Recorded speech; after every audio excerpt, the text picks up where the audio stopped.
This was for over 100 years a hunting club, an archery club, shooting club, and there may be all kinds of debris around. A lot of the structures have been demolished over the years, but the debris piles are left there. So watch where you step. I asked before if there's any natural masters here. I can't even say it. Any of those plant people here? Because I done stomped on a bunch of daisies, I know. Let's see. Well, if I kill anything. They'll come back. Okay. All right, welcome to Bird's Fort. And Kathy said she'd been there. Anybody besides Bill been here besides me? Okay, I hope you're in for a treat. One other announcement I made to other people, driving around you'll see a lot of bodies of water. They're not part of the lake, but if you peek right down through the trees here, down about 30 foot from here, you'll see a little bit of water. That was the original lake, which was an oxbow lake, an overflow of an old channel of the Trinity. At one time it had a water source. It doesn't now, so it's primarily rainwater runoff.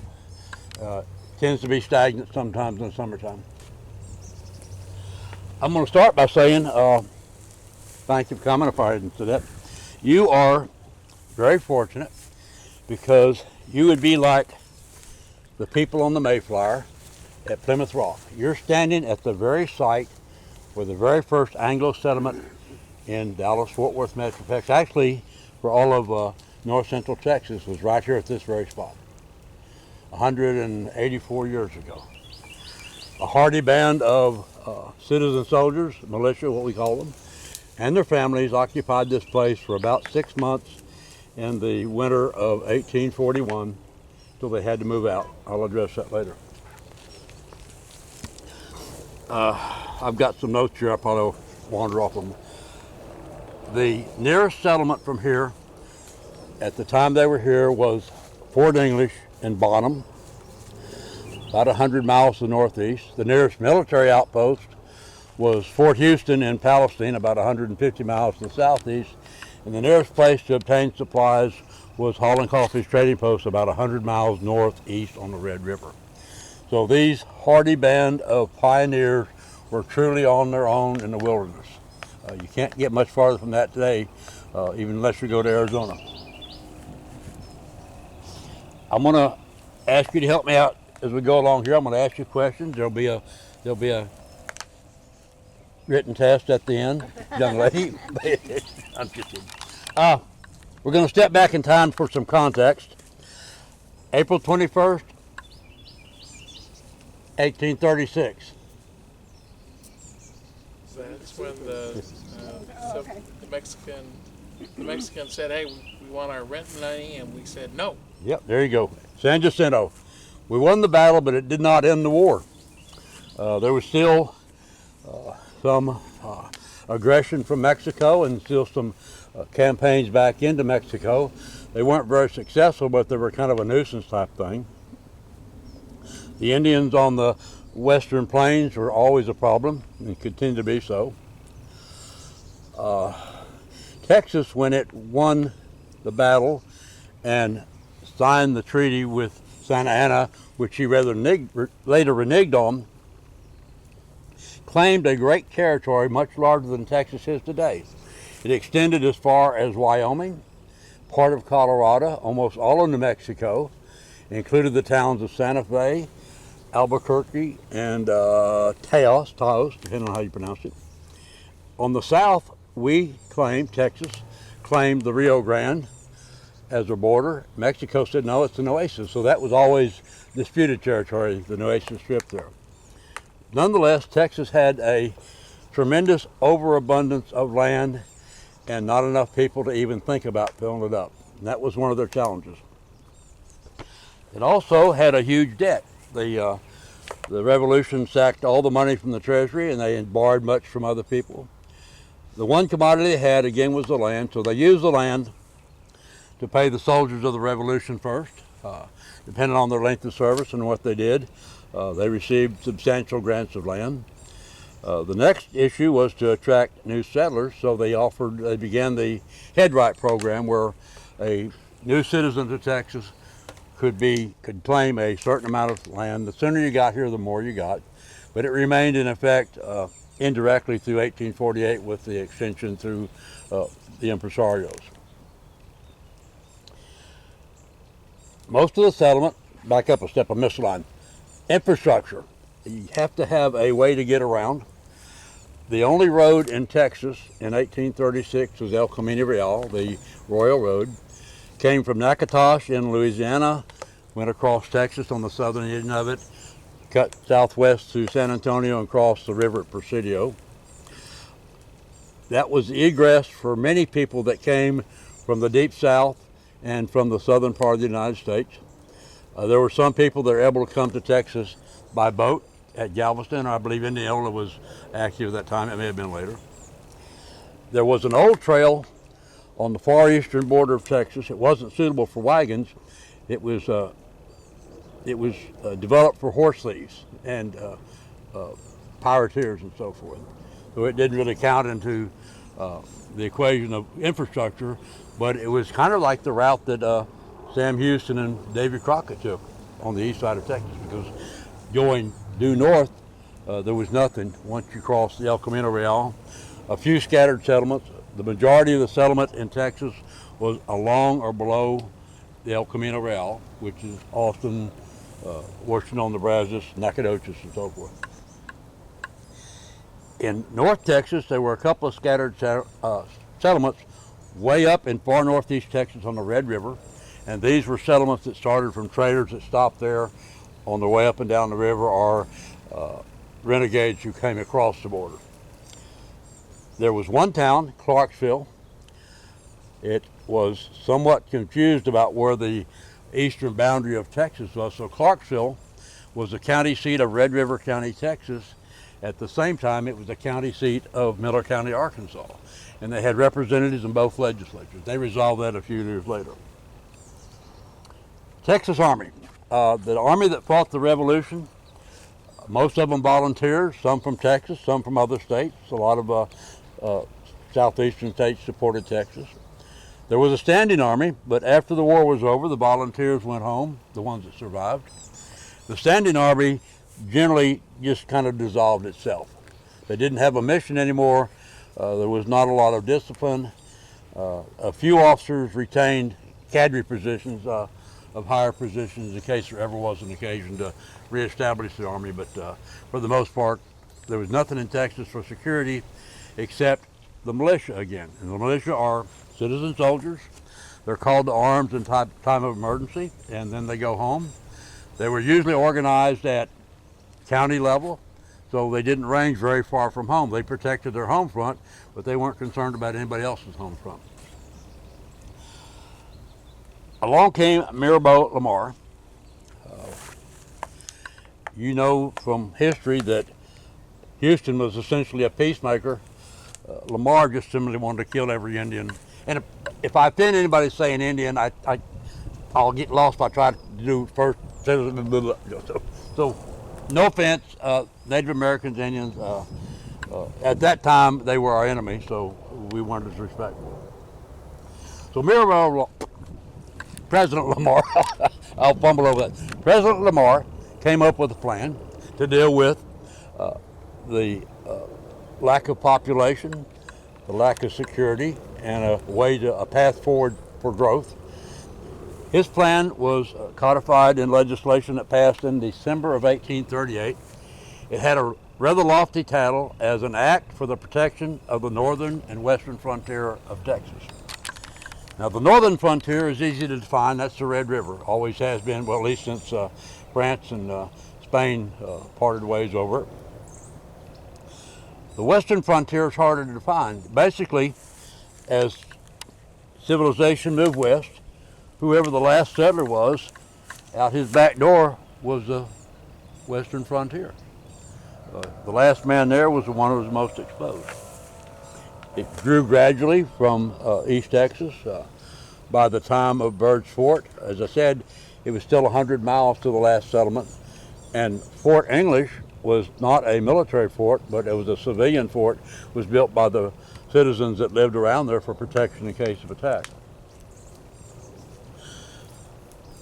The essence of the legislation was to reestablish the standing army, not to rely on part-timers, but to have a standing army that you could order to do what you needed at the time and go where you wanted to go. The second part of it was to establish a line of forts from the Red River to the Nueces, and that line of forts would be augmented by a road to connect the forts for reinforcement, for resupply, but primarily to provide an egress from the north into Texas to encourage settlement from the upper south and from the central states. The final part of the act was incentive to settlers who would settle along the road. In addition to the headright grants that they would receive for coming to Texas, they'd get an extra amount of land for settling near the fort. This was kind of a, let me put it this way, they were basically going to be on the frontier too with the soldiers, so they're fresh meat. That's all I can say. But it did provide an opportunity for to gain additional land, and in return they would provide necessary for the fort production of food, livestock, carpenters, blacksmiths, doctors, lawyers, laundry ladies, prostitutes. I'm sorry, it's in my notes. I couldn't do it. Okay. There weren't a lot of guys jumping up to sign up for this new army. Now, when you think about the army in the Old West, either from what you've seen in movies or what you've read in books, what's the first thing that comes to mind? Question time. Do they have horses? John Wayne. Gallop across the prairie, riding a horse, maybe a canteen on the pommel of the saddle, maybe a slicker or even a bedroll behind. If he's lucky, he's got a saddlebag with biscuit and bacon and beans. He's probably carrying a pistol and perhaps a saber. The men behind him are similarly equipped, plus they have rifles and muskets. What I'm talking about is the cavalry. They ride fast, they travel light, they always get the glory. The army that the Texas was raising was going to be the infantry. Infantry are foot soldiers. Wherever they go, they walk. Whatever they need, they take with them, or it is carried behind with mule-drawn wagons usually. And even their food supply, fresh beef, trails behind them with cattle. It's sometimes an awkward formation, but that's kind of the luck of the draw when you join the infantry. I wish I had my pictures. I've got some great pictures of me slogging through the swamp. The expedition that would actually execute this legislation was going to be called the Military Road Expedition. Like I said, it took a while to recruit the troops, but a year and a half later, in about the middle of August of 1840, William Gordon Cook was appointed to command this new regiment. The actual name was the 1st Regiment Texas Infantry. He was already an officer in the Army. He'd come to Texas with the New Orleans Grays in 1835. He was on the field at San Jacinto. Afterwards, he resigned. He was a pharmacist by profession, and he left the Army and opened a drugstore in Houston. But that didn't last long. He returned to service to the Republic and did so for the rest of his life. He'd held a number of positions, Assistant Secretary of the Army. At the time that he was selected to command the regiment, he was a Quartermaster General of the Texas Army, and he held the rank of Colonel, which was the appropriate rank to command the regiment. Assisting him was a professional surveyor, William Hunt. You've probably seen his name on many surveys. He's quite active all over Texas. He was going to be the engineer who directed the survey of the road and the construction of the forts. They got off on a bit of a rocky start, but they rendezvoused at Little River Fort in present Belton, which is about midway between Austin and Waco. They crossed the Brazos at Waco. Next song, next bar, come on. You've not heard that song? Come on, it's a song. I told you I'd be singing. Their destination, predetermined in 1838, to anchor the northern terminus of this military road was going to be at the mouth of the Kiamisha, which is in southeastern Oklahoma, Indian Territory. The Kiamisha flows out of the Ozarks. At the mouth of the Kiamisha, which is roughly across the border from where Paris is now, there was a federal fort there, Fort Towson, that had been established a few years before to facilitate the Trail of Tears, the Indian removal from the southeastern states.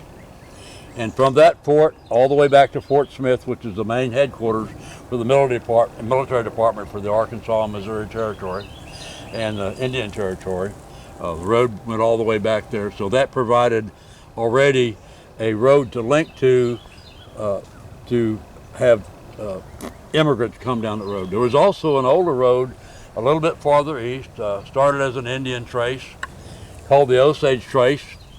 It ran from St. Louis, Missouri, southwesterly across Arkansas and terminated just across the border at a little town called Washington, Arkansas.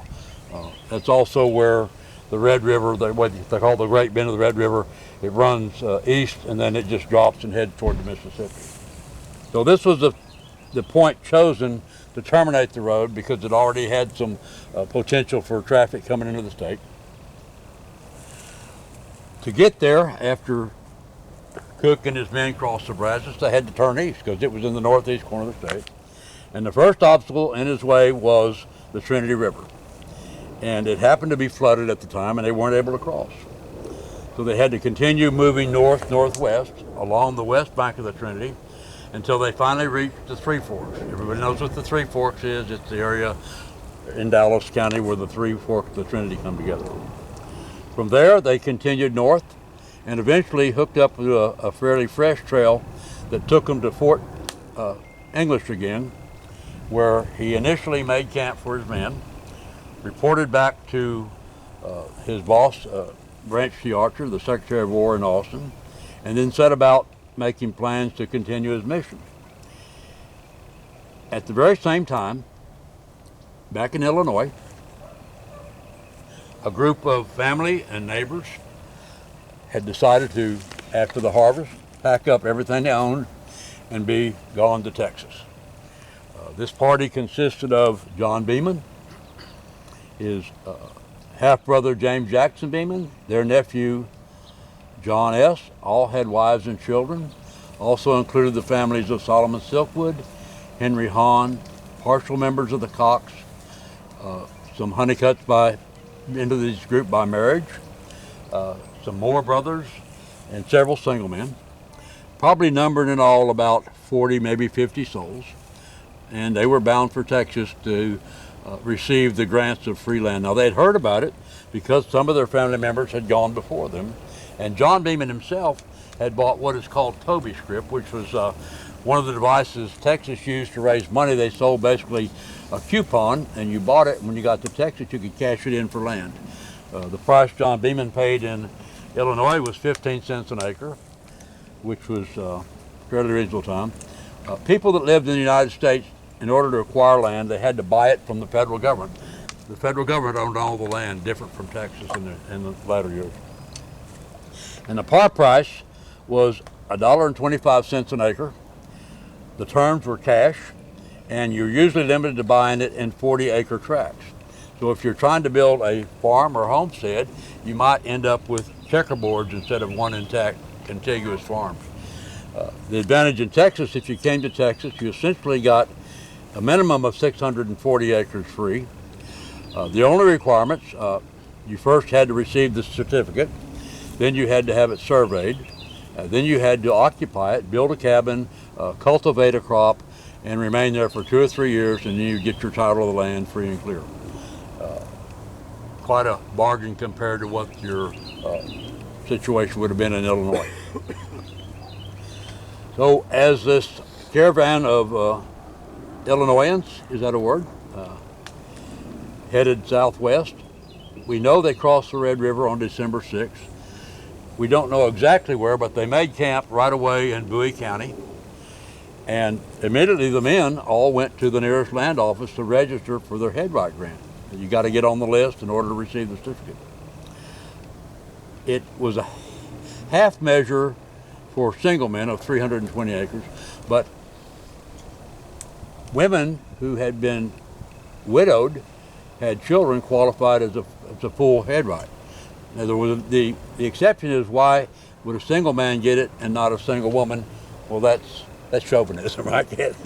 So that's just the way it was there. But surprisingly, there were a good number of widow women that came with children that received or would have been eligible for these head right grants.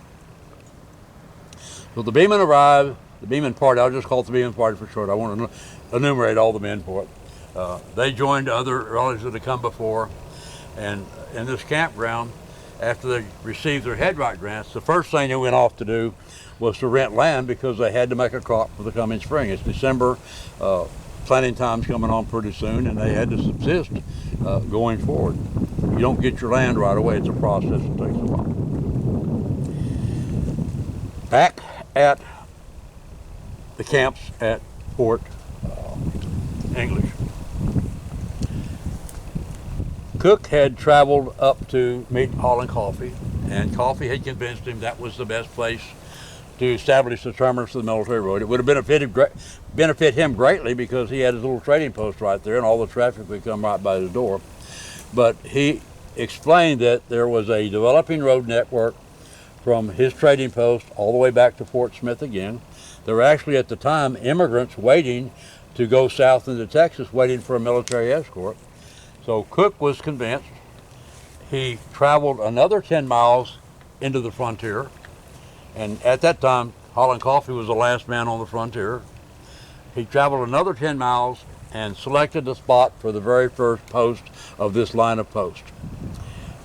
There's some confusion about the name. It was thought to be Johnston for Albert Sidney Johnston, but now the historical marker says Johnston, and we don't know which Johnston. Doesn't matter. It was established at the mouth of Big Mineral Creek on the Red River, now part of Lake Texoma, northwest of Pottsboro, about 12-15 miles.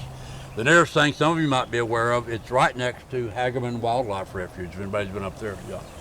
So that bay to the west with all the oil wells out in the, that's Big Mineral Bayou, or Big Mineral Arm of Lake Texoma. He went back to the camps and divided up his command. Half of the men would go back up and construct this fort and then spend the winter there. The other half would remain in the camps around Fort Bailey. I won't say Bailey, because Bailey was Fort English. And in addition to repairing their equipment and preparing for the march south in the spring, they made a small preliminary survey in January where they went down as far as Cedar Springs. Now in the meantime, Cook, having given the commands of what to do for the winter, he saddled up and went back to Austin. When he got there, he was greeted with a great fanfare, treated to a state dinner, entertained, notwithstanding the fact he had not built a single foot of road. He had not really even surveyed any. There was no guarantee the forts that he ordered constructed would be constructed.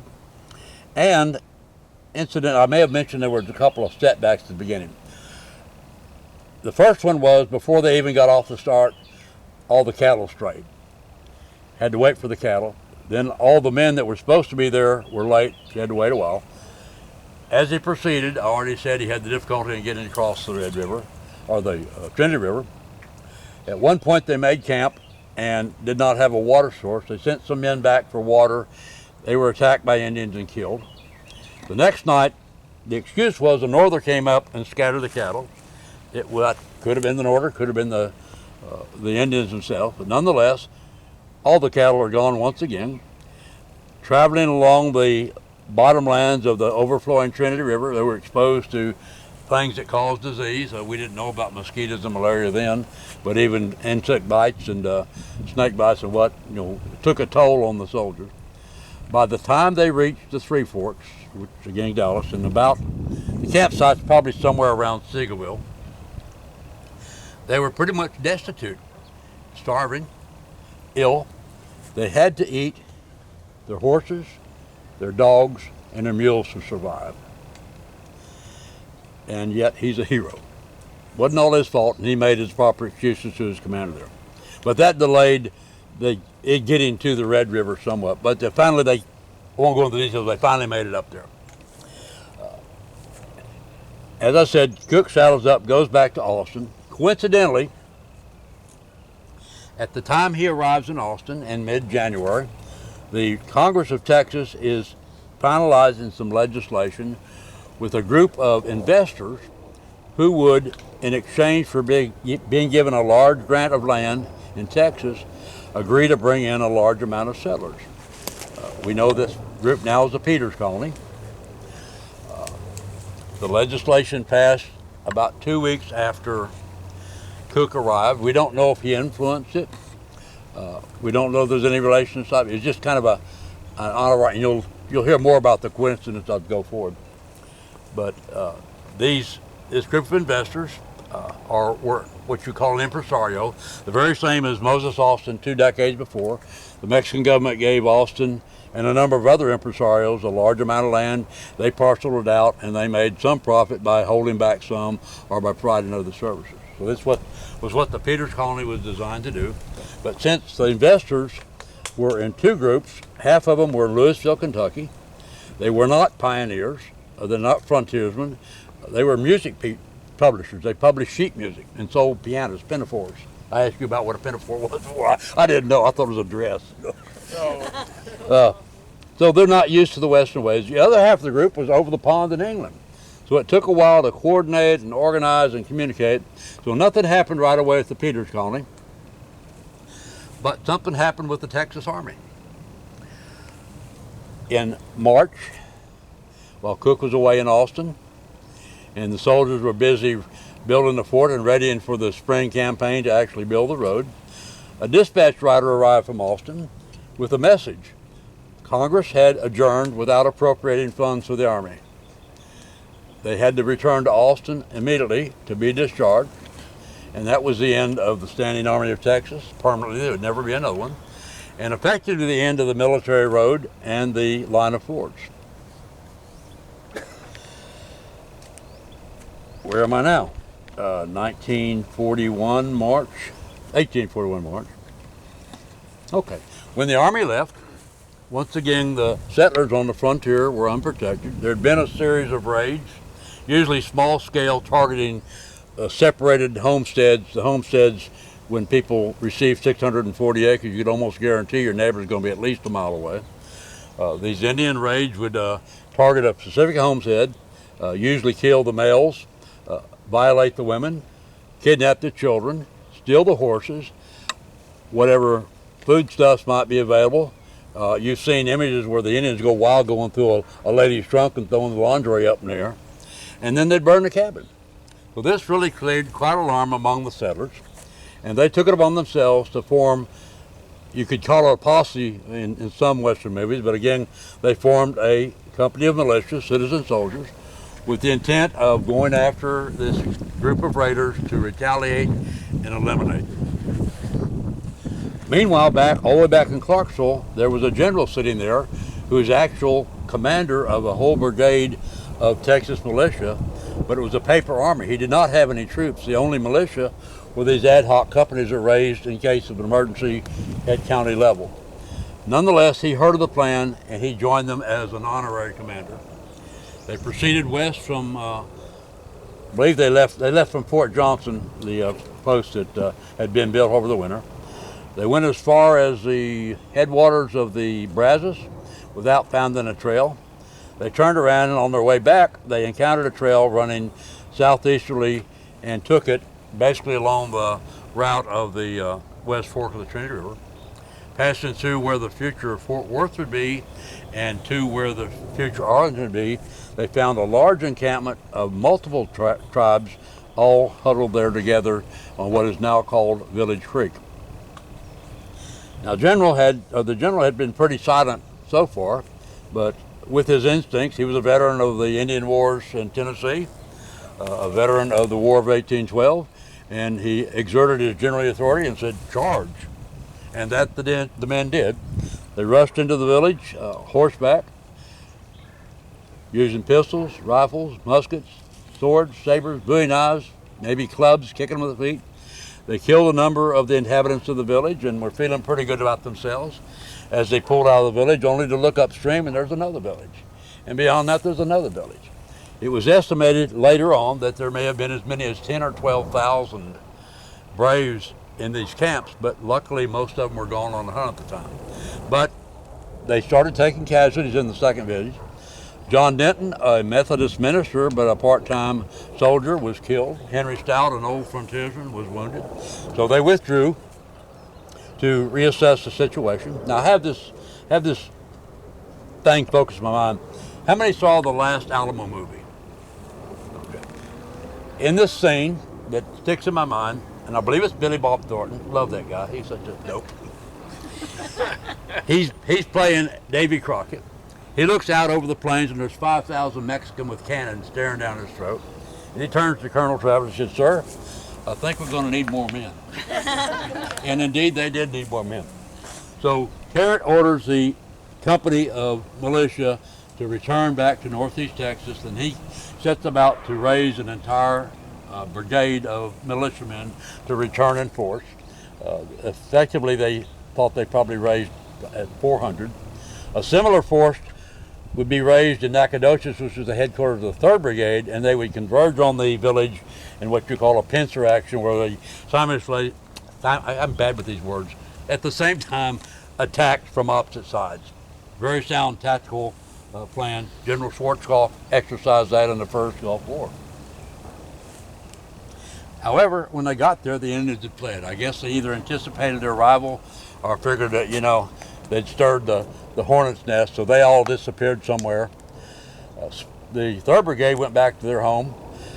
Tarrant and the 4th Brigade followed their trail up the west fork of the Trinity River for a while and then decided they needed to return back to the settlements for more supplies. So they returned, and the date then would have been about the 7th of August, 1841. They were away only for a couple of weeks. No, I'm sorry, it would have, yeah. I stepped on one here. They're not there. Okay. They returned to Northeast Texas to raise the brigade. It would be the 4th. It would be July before they were ready to proceed. That's my mindset there. So in raising the brigade, it was based on assembling separate militia companies and melding them into larger companies and battalions and regiments.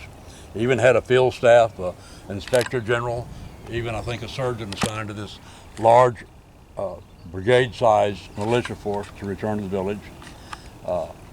When they got back, most of them were discharged, but he had another mission in his mind. Now we don't know if he did this entirely on his own or with advice of somebody, but notwithstanding the fact that the Army, having been discharged, was no longer pursuing the construction of forts to build a military road, Tarrant ordered a company be raised to go right back to the battle site and build a fort, part of the chain of forts. Even though he was not the Army, he was the militia.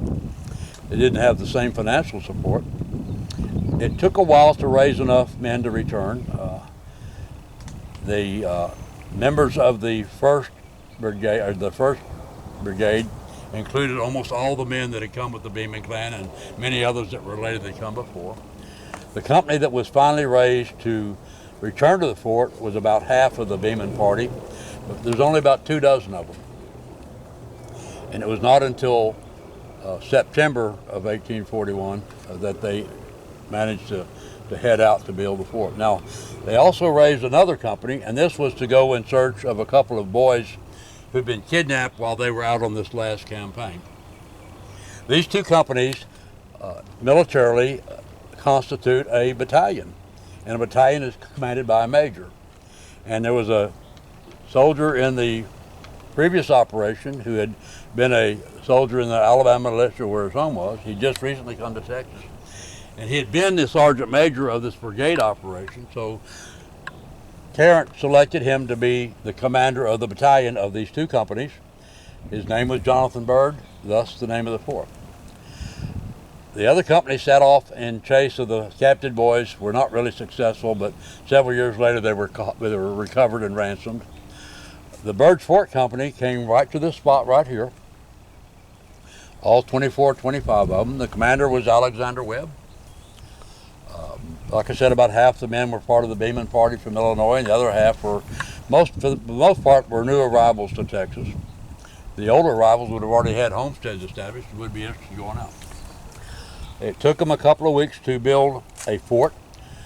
The construction was picket style, where you basically dig a trench and line timbers up vertically in the trench, backfill, and then you come back with vines or with rawhide and tie them all together so you have a stockade that completely surrounds the center of the fort.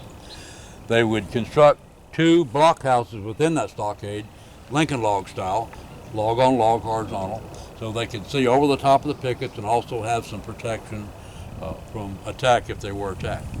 Now the site of the fort was here and not at the battle site, because it's not a good tactic to build your defense in your enemy's backyard or in his campground. So you have effectively a river between you and where the Indian camp had been. Even though they had disappeared, they might return to the same camp. And additionally, you have right behind me here this oxbow shaped lake, which would have surrounded on the fort side on a couple of sides. The fort is right where I'm standing. This concrete curb here is a swimming pool that was built in 1895, and by most accounts it was built on the fort site. The 1936 historical marker stood right in front of it here. It would have been larger than the pool because it had to accommodate a large number of people.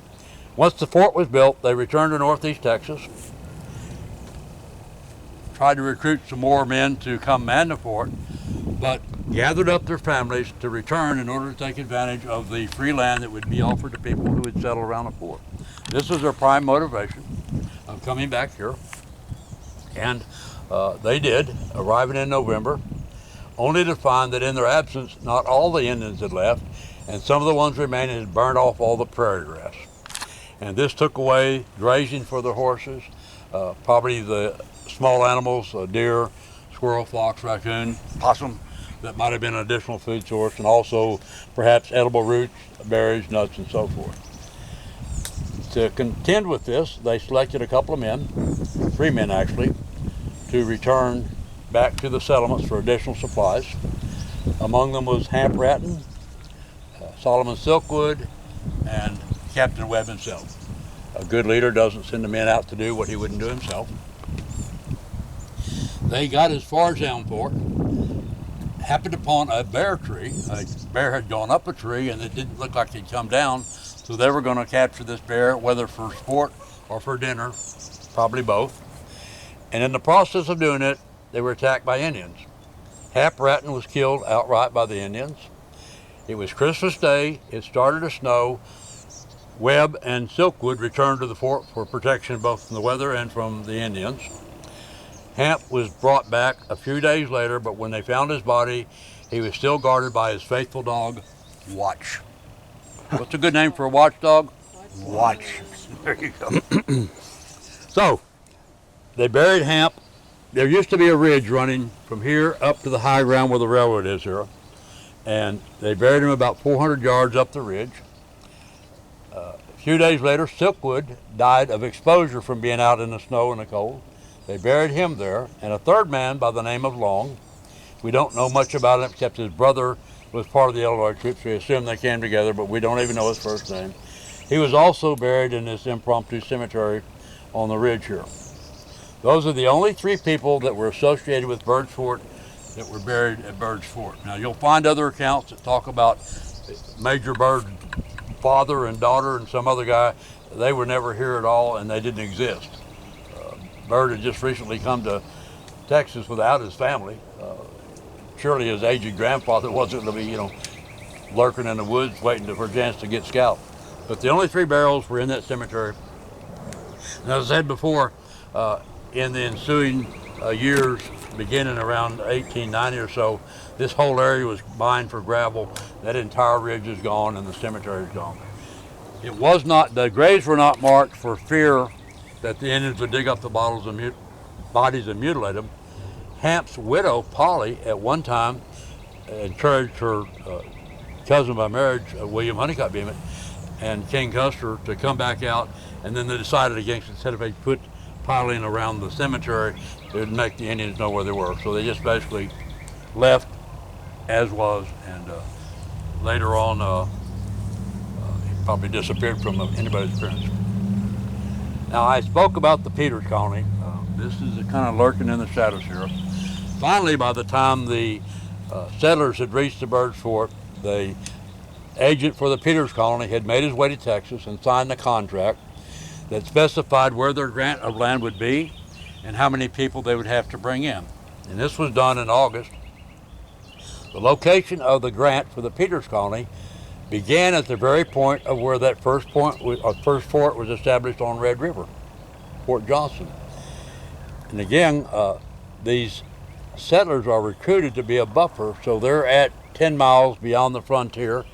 They're given another 22 miles to the west to settle in, all the way to present Gainesville, 60 miles south to what would have been the future North County line of Tarrant and Dallas, and then 22 miles back to the east, and then back to the Red River. They had about 1,300 acres, or 1,300 square miles, and they had about 600 families that were supposed to settle, which on paper looked like a pretty good ratio. You got twice as much land as you need. But the surveyors soon realized that some of that land had already been surveyed and claimed by the soldiers holding their military grants and by early headright holders coming into the area and having it surveyed. Or in a lot of the cases, surveyors kind of on the side would survey the land and sell the notes to somebody that was holding a certificate. Nonetheless, they protested to the Congress of Texas, said, we don't have enough land, what are you going to do? Well, they gave them some more land. They gave them 40 more miles due south from the original point, and that totally enveloped Bird's Fort. And if John Neely Bryan had a back door, they would have been knocking on it. It went to the Trinity River there, and about halfway to future Fort Worth on the west side here. The settlers here at Bird's Fort were effectively trespassing on land that had been granted to others. Both Byrd and John Beeman made appeals to the government. The legislature was somewhat sympathetic. Sam Houston said no, he vetoed it. He said, we ain't got the money anyway, we can't repay you. You can't remain there, we've already made the deal with the company, and you're 40 people and they're 600. So they were forced to leave. It just so happened, about the same time, a fella, another adventurer, kind of wandered into the area. He camped downstream about 20 miles here and picked a site on a bluff overlooking a natural crossing. Help me out here. John Neely Bryan, the lone explorer. He had gotten word from the Peters colonists, the surveyors, they're out in his front yard surveying, or backyard, depending on his perspective. He rode out to the settlers here, aware that they were here, and invited them to come back and settle near his claim on the Trinity on the other side. John Beeman and Mabel Gilbert agreed to go. Now, I haven't mentioned Mabel Gilbert before. He was not a member of the militia. He'd come to Texas in 1837, 38, and already settled up in Fannin County near Fort English. But because of the offer for free land and the fact that in his lifetime he would father 19 children, he always needed more land. So he came along with the hope of getting free land settling around the fort. Now, by tradition, Mabel Gilbert was a riverboat captain from the Mississippi, on the Mississippi, and he decided he would just sail into Dallas. He hired a couple of men to build him a raft of cottonwood trees, and he floated on down the Trinity with his pregnant wife, Charity, and their parrot, Jacoo. Is that the right pronunciation for Jacoo? Jacko? He, being the first new settler to Bryan's community, holds the honor of arriving first. Additionally, his lady friend, or his wife, was pregnant. She became the first to give birth in Dallas. I don't care what anybody else says. There was nobody else here to give birth at the time. So Charity Gilbert was the mother of the first child born in Dallas. You know, like the 11th child born to her. The Bemans went overland on the north side of, this is the West Fork of the Trinity River out here if you came from the south, going to about where Elm Fork and the West Fork merge, and then turn south, nooned at Turtle Creek, and by tradition, James Jackson Beman gave the name to that tributary of the Trinity. But instead of going directly to Bryan's place, they went further east and set up camp on White Rock Creek. Some of you people were there 2 weeks ago, where the Beman Cemetery is. Beman, probably a better judge of land reckoned that was a better place than close to Bryan's place. But nonetheless, he was going to make his homestead right there on White Rock Creek, part of his land on one side and part of the other. He went up to the Peters colony to engage a surveyor to come back and do a survey so he could put in his claim for the land. On the way back, he was chased by Indians and frightened, so when he got back to the camp, he decided we needed to build yet another blockhouse for protection from the Indians. They did it quite quickly. The details are spelled out in a document that was written by James Jackson Beman in his later years. He found out soon that where he wanted to stake his claim was already on a league of land, 4,605 acres, that had been awarded to a supporter of the Revolution, got a first-class grant, Thomas Lego. So he later made arrangements to buy that section of land in Lego's leagues and made it his homestead where he would spend the rest of his life. Now, when they erected this blockhouse and lived in it for a while, through probably part of Mississippi, John planted corn. They say Missouri style, you take an axe, split the soil, drop the kernel in, step on it, move on. They started a crop. It's springtime, it's April now, you've got to have food in the fall. So he started a crop, and then during the summer and fall, other men would go most across White Rock Creek and establish their claims and begin to build individual houses.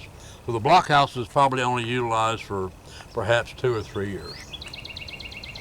Somewhere during that summer, a number of the men returned to the settlements, and by this time Paris was becoming a town, to get additional supplies. Some of them even worked for wages building the courthouse up in Paris. While they were gone, the women and children were pretty much on their own. There were a couple of men that were supposed to stay back, but they mostly spent their time hunting or maybe, whatever. So the women and children were pretty much on their own to defend themselves. Who has not been to the Beman Cemetery? Has not. I haven't. You never been to Beman Cemetery? Don't let her go home without going there. In the Beman Cemetery, there's a large monument, and engraved on that monument is a pioneer woman. She's got a baby on one hip, and you got a musket on the other hip. That depiction is John Beeman's wife, Emily Honeycutt Beman, and the boy is their first Texas child, John Scott Beman. The women, with muskets, defended that blockhouse while the men were gone. The children actually made sticks look like rifles and poked them out of the porch to scare the Indians away, and they were never attacked. So maybe that was effective, the power of womanhood. Yeah, right on, ladies. Not see that. That takes us pretty much to early part of 1843. Houston's back in office for his second term.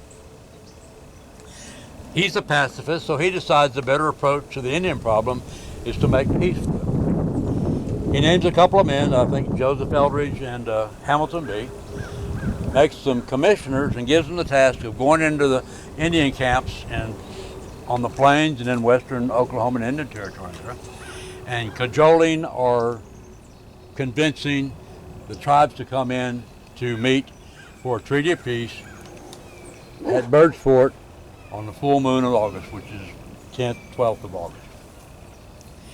They set out. They have with them at least 3 Indian interpreters and also a small tribe of friendly Indians. Go into the territory, start looking first, because these are all nomadic tribes they're looking for. They found 1 or 2. There was a communication problem and a cultural problem, because when they were trying to communicate with different languages or different dialects, the same language, the Indians that they first met thought that they were going to be the ones that conduct the negotiation, so there's an amount of pride there. So they willingly accepted the offer. They next went to the Comanches, and the Comanches flat refused. We're not going to a treaty. How many know about the Council House fight? 1840, San Antonio. The Comanches, the one tribe of Comanches was invited to come to the Council House, which is the courthouse in San Antonio, to hold peace talks. And they were supposed to bring in all their white captives. They failed to, claiming that they didn't have control of the other tribes. But somehow a disagreement arose and a fight began. About a dozen Comanche chiefs were killed and several other tribal members, several soldiers were killed. And from that point on, the Comanches were extremely mistrustful of the Anglos, that they would set another trap for them. So they flat refused to come to the treaty negotiations, and on top of that, they took the commissioners prisoner and threatened to kill them. But eventually they managed to escape and continued to try to contact the tribes. In the meantime, Sam Houston is invited to a barbecue in his honor in Crockett, Texas. On the 4th of July, he arrives with his entourage, does a little politicking, speech making. Now his entourage at this time consists of 2 more commissioners, General Tarrant and General Terrell, who will actually conduct the negotiations when they get to Bird's Fort, a military guard, a number of men seeking adventure, either hunting or actually seeing a wild Indian. They'd been living in the inner settlements, and a gentleman that had just arrived from England by the name of Edward Parkinson. And Parkinson, on this journey, kept a diary, a very detailed diary. He could be a botanist. He described in detail the plants, the terrain, the animals, the route they took, and the schedule they kept. It remains as the only first-person account of that part of the treaty party.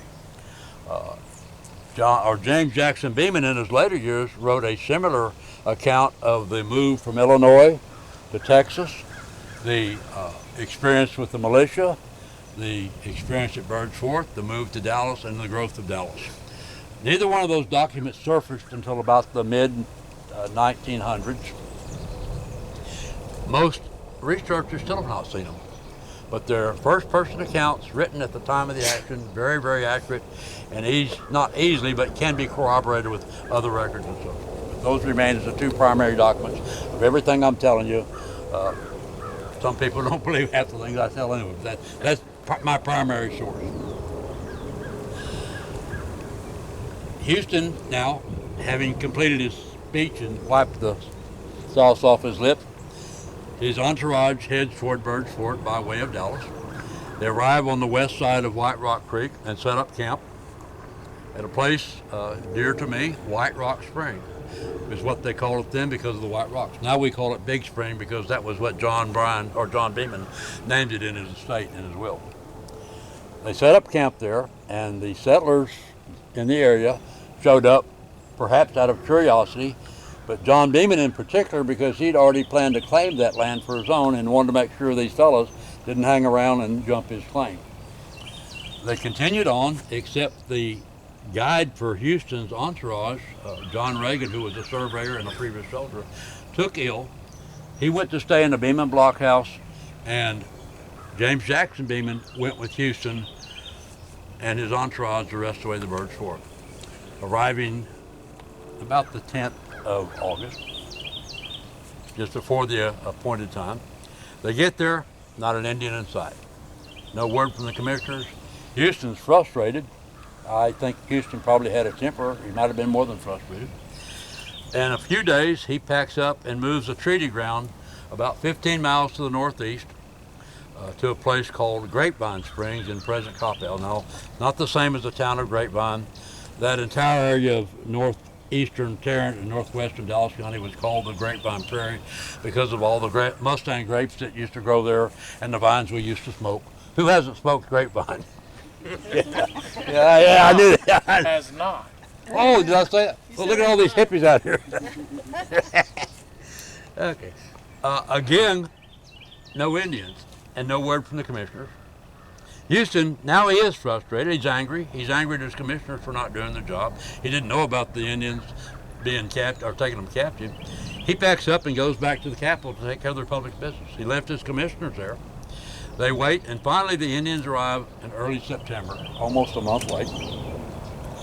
When they came in, they brought their assistant chiefs, their wives, their tribe, their ponies, and they didn't have enough room there, so they moved down on Elm Fork near present Farmers Ranch, where they had plenty of room for grazing. And then they began their treaty negotiations. And I can only imagine how that went, again with the language problem and the culture and the pure mass of people there. And they finally ironed out a tentative agreement. The Indians still weren't comfortable with the site, so they said, we'll sign the agreement at a place that we choose. And they chose a place in present Arlington called Marrow-Bone Springs, the same marrow that's in your arm. The source of the name is questionable. Some suggest that there were some large stones there that might have resembled an ancient animal's vertebrae. Other people said they would come in for the seasonal camp, bringing the bones of the buffalo and crush them on the rocks to extract the marrow, which was a food source. That's more believable. Nonetheless, on the 29th of September, 1843, the 10 chiefs that agreed to come in for the treaty signed the Treaty of Bird's Fort, but they weren't at Bird's Fort. They were 30 miles away in Marrow-Bone Springs. Nonetheless, traditionally from that point forward, everybody believes the Treaty of Bird's Fort. Well, why not? It says the Treaty of Bird's Fort. It must have been signed here. It was not. Never an Indian arrived here, and never a negotiation was held here. And Houston only stayed here for a few days with his entourage. The treaty that they signed by X, because these were illiterates. Let me get it out here.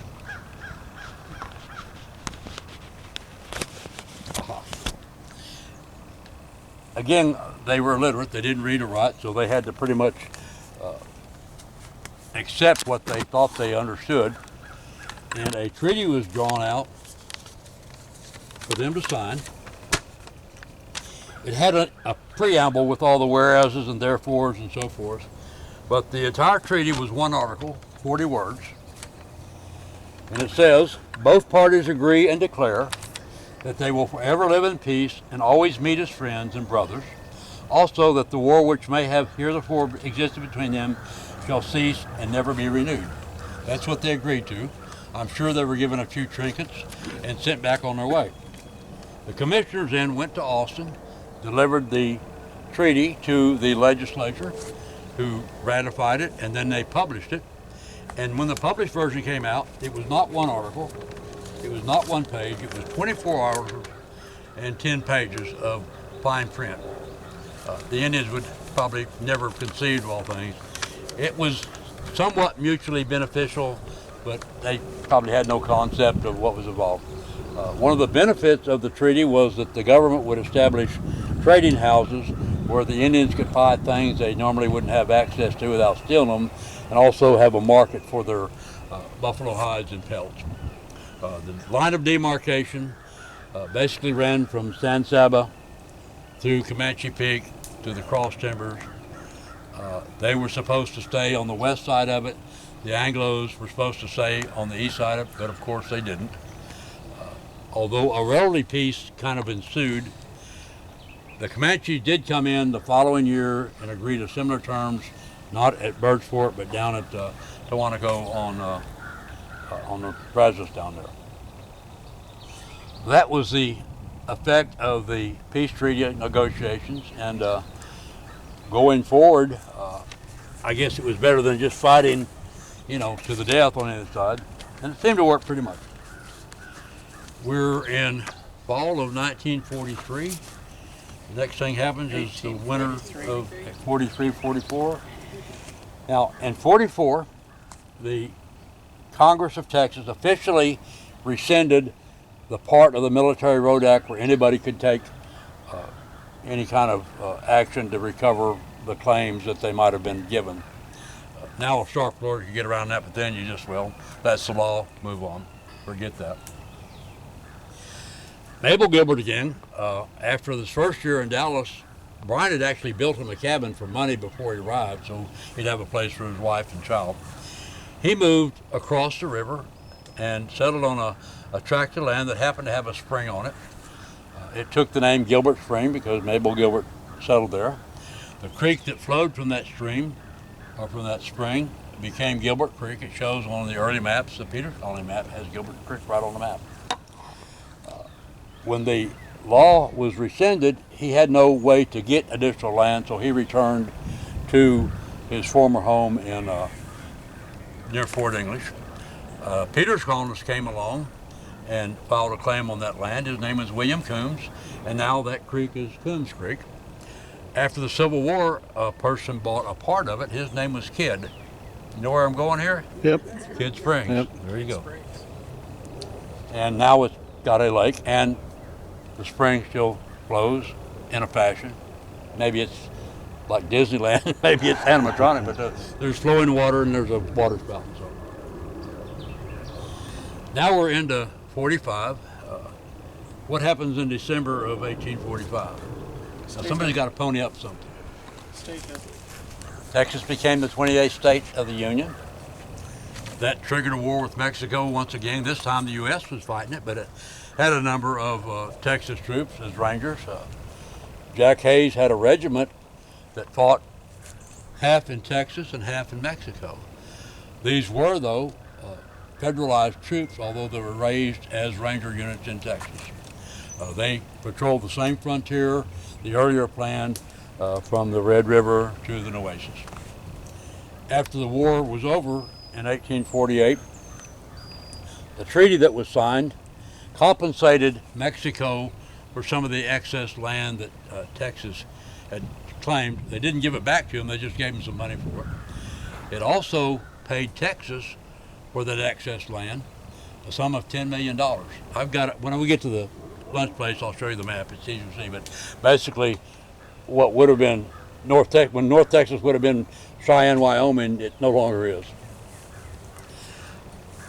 Texas still had debts from the days of the Republic, so they took that money and set up a system for those who had not been paid for their services or their labor or their service during the time of the Republic could file claims.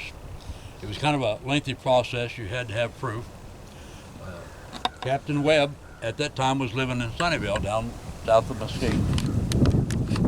And he, from memory, reconstructed a roster of the soldiers. He omitted a few names, some of those that only served a short time, or some of those that had moved out of the area and people didn't even remember who they were. He also increased the age of some of John Beeman's kids who were like preteens at the time and made them soldiers, so he got a little double dipping there. But they submitted the roster and additional affidavits, hired a lawyer to carry this documentation to Austin for a fee, collect their money. They were paid $22.50 a month. At 75 cents a day. It's 24/7. In the Army, you don't get overtime. It wasn't actually cash. It was in the form of warrants, but they could use as barter or deposit for credit. But that finally ended the saga of Bird's Fort. Finally, in 1858, effectively about 18 years after it began. But what happened next? Am I running into overtime? I forgot to say, when you get tired of everything. After the Civil War, let me take a step back. After the fort was abandoned by the settlers here, a number of Peters colonists come in and establish their claim in the vicinity. Some of them sold them to other people. One in particular sold a small plot of land right across the street from this magnificent house over here. Why does it have two front doors? Is it a duplex? No, I guess one's one. Okay. And the gentleman by the name of Benjamin Rush Wallace, who was, had quite a career, I won't go into it now, built a cabin right out here. I've got a picture of the cabin, and I've got first-person testimony of where it was. I'll tell you about that man later. He stayed for the rest of his life. He died in about 1878. He brought with him two of his former slaves.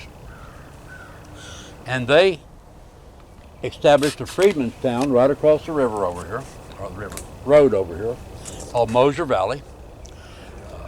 As in the case of most freedmen's towns, they were kind of a self-enclosed community. They had their own church, their own cemetery, their own school.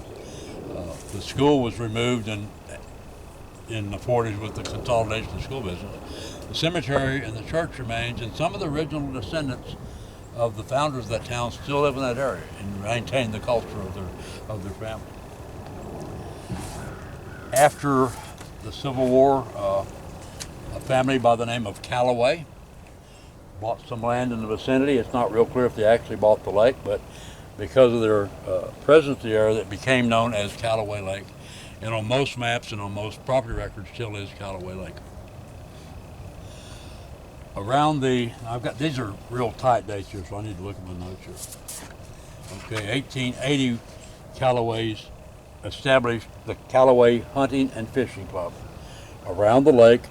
Again, if you look at the Google map, you'll see what I'm talking about, but the other side of the water and this way to the toe where the stream runs out the back.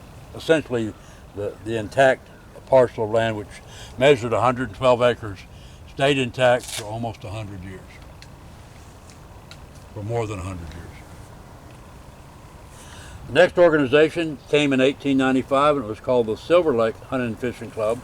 They bought out the Callaway interest. They built this swimming pool right here in 1895. You can't see it from there, but this concrete curb right here was the top of the swimming pool. The well, there was an artesian well here. Back in the trees over here, there was a windmill until about 15 years ago, and a water tank. There's a concrete cistern that collected water for the watering of the animals and the stock that may have been here with the hunting. Another change of ownership came about 1917 when 4 fairly wealthy businessmen got together and bought out the interest of the previous owners. I don't think they changed the name. One of the 4 men was a gentleman by the name of Edward W. Armentrout, and from that point on, the Armentrouts owned this property. This is 1917, so we're talking about 108 years. At some point, he bought out all the shareholders, so the Armentrout family owned it, and fee simple owned it entirely. Mr. Armentrout, the senior, died here at the property. He had a heart attack fishing on this lake about 1950. His son, Charles Armentrout, became the custodian of the property and had a very fierce attachment to the property the rest of his life. There were a number of approaches from developers wanting to, 40, 50 years ago, turn this into what it is now. He fought them tooth and nail. At one point, there was a plan to build. Have you ever been to Interlochen in Arlington? Yes. This is a community that's got boat docks in the backyard, canals, right? They dug a bunch of canals right up here off the side of the road and planned to build homes with a boat dock and be able to float right on down to the golf course over here. That failed. The next venture was a gas and oil exploration where they thought if they struck gas, they would have enough money to finance their development. That failed. Still, Mr. Armentrout resisted all efforts to acquire his property, but the surrounding property was no longer in his control. About 1970, they just started leasing out the club site here to private gun clubs. That probably lasted for about 20, 25 years. And then it was just abandoned, pretty much like it is, except Mr. Armentrout owned it personally at that time. His name was Charles. There were a couple other ventures. Bill's still here? I got to embarrass Bill. There he is. About 25 years ago, I became aware of Mr. Armentrout and the ownership, and I got his phone number. And a mutual friend of Bill's and mine said, hey, I'll take care of it. I know how to handle people. And he presumably called Mr. Armentrout and got his permission for us to come out here and visit, because it still was private property. So I came out here with a few buddies and my mother, and we were looking around just trying to see what's left of what's here. And an old beat-up Suburban, kind of like that old beat-up Yukon I drive, pulled up, and a gentleman, elderly gentleman, stepped out, had kind of a crushed canvas fishing type of hat on, wearing work clothes, and I remember distinctly he was wearing rubber boots. Okay, probably a good thought. And I walked up to him and said, sir, I really appreciate you allowing us to be here. I said, I've got a personal connection to this property. And he kind of looked at me quizzically like, who are you? And finally he said, get the hell off of my land. And it turns out our intermediary had not actually gotten permissions to be here, and we were run off. I managed to get 2 or 3 photographs. I've got one of my mother, Lois Beman Torrier, with Mr. Charles Armentrout, and I've got one of me with the now missing historical marker, and we left. The lesson I learned was don't ask for permission ask for forgiveness if you get caught. So I came back out here on a regular basis. I actually camped out here a couple of times. And at the time, 25 years ago, as I said to some others, it was pristine. There's a little bit of debris like there was, a little bit more of the infrastructure from the floods, but you're in the woods and there's nothing you can see except blue sky and clouds and an occasional 747 born over the top. About 10 years ago, 15 years ago, Mr. Armentrout I said he was elderly. He and I share the same birthday, 30 years apart. He was the older of the two, in case you're wondering. He had 3 daughters. They didn't have the same interest in the property he had, and they formed an LLC, and I don't understand all the complications, but they partnered with a developer and started developing the surrounding property. And it evolved through a couple different name changes. At one time it was called the Lakes of Birds Fork. In 2007, Huffines Communities, now Huffines are the holding company for car dealerships and all kinds of real estate investments. They acquired the surrounding property, and at some point they partnered with Meridian. Meridian is the current developer now, and they've been active out here since about 2011, but not on the fort site. Not across that street, not across that street, not across that street. They built right up to it. They did not develop this property. They made a commitment when they purchased the property, probably may have been part of the deal that was engineered, that they would not destroy the property, they would not build houses on it, and they would in fact build a proper memorial on this property. And I commend them for that. I want to make sure they follow through. Mr. Armentrout died at age 101 in 2015. Wow.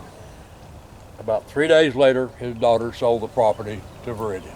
So now Meridian owns the property. After him fighting them off for 55, 75 years, it's finally gone over to developer. Now they did make a commitment for a proper memorial. And I was thinking in terms of a fort, kind of like that little old cabin down in downtown Dallas there. They published a brochure by a design agency, and it's quite elaborate. It's going to be called the Birds Fort Cultural Center. That worries me a little bit. When you add cultural to history, it kind of changes the focus sometimes. But it's going to be built up here. Some of you that drove by may have seen a road running out in that direction. That's kind of the dike between the oil well water supply and the lake here. It's going to extend out into that area there. It's going to be about, let me put it this way.